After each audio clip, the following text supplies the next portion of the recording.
시진핑 시대 부패와의 전쟁 총사령관 토사구팽 당하다라는 소식을 전해드리겠습니다.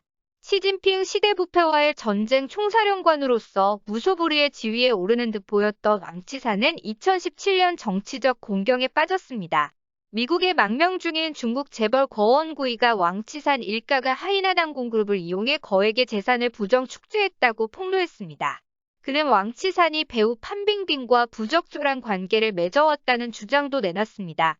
그해 10월 19차 당대회를 앞둔 권력투쟁 속에서 시진핑 왕치산의 적대적인 세력들이 거원구이를 통해 정치적 공격에 나섰다는 해석이 나왔습니다.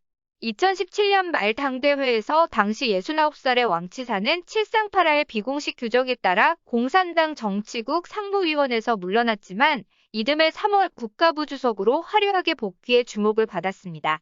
왕치산이 공산당의 당직은 내놓았지만 사실상의 인자로서 미중 관계를 비롯한 대외 정책을 지휘할 것이라는 전망이 파다했습니다. 부패 혐의로 중국 당국의 조사를 받았던 왕치산 중국 국가부주석의 측근인 동웅이 기소됐습니다. 왕 부주석의 신변에도 이목이 집중됩니다. 10일 중국 관영 신화통신 등에 따르면 전날 중국 최고인민검찰원은 뇌물수수 혐의에 대한 동웅 전 기울이 검사관에 대한 조사를 마쳤다며 산둥성 칭다오시 인민법원에서 곧 재판을 진행할 것이라고 밝혔습니다. 동웅은 1992년 광동성 포산시장 보조관을 거쳐 1998년 광동성 인민정부 발전연구센터 부주임과 주임을 맡았던 인물입니다. 2000년부터 왕치산을 따라 광동성 인민정부 부비서실장, 국무원 경제체제개혁 판공실 산업사사장, 베이징시 정부 부비서실장 등을 역임했고 지난 2013년부터 2014년까지 중앙제일순시조 부조장, 중앙제일순시조 조장을 지냈습니다. 특히 왕 부주석이 시주석 집권 1기의 중앙기율위원회 서기를 맡아 반부패 사정 작업에 앞장섰을 때 동웅도 당시 중앙사정조직의 지도부에서 왕 부주석과 함께 일했습니다. 왕 부주석의 최측근이었던 셈입니다. 그랬던 그가 거액의 뇌물을 받은 혐의로 구속된 뒤 지난 4월 공산당에서 출당 조치됐습니다. 중국에서 출당 조치는 정치 생명이 끝났다는 의미입니다. 주목되는 점은 왕 부주석의 신변입니다.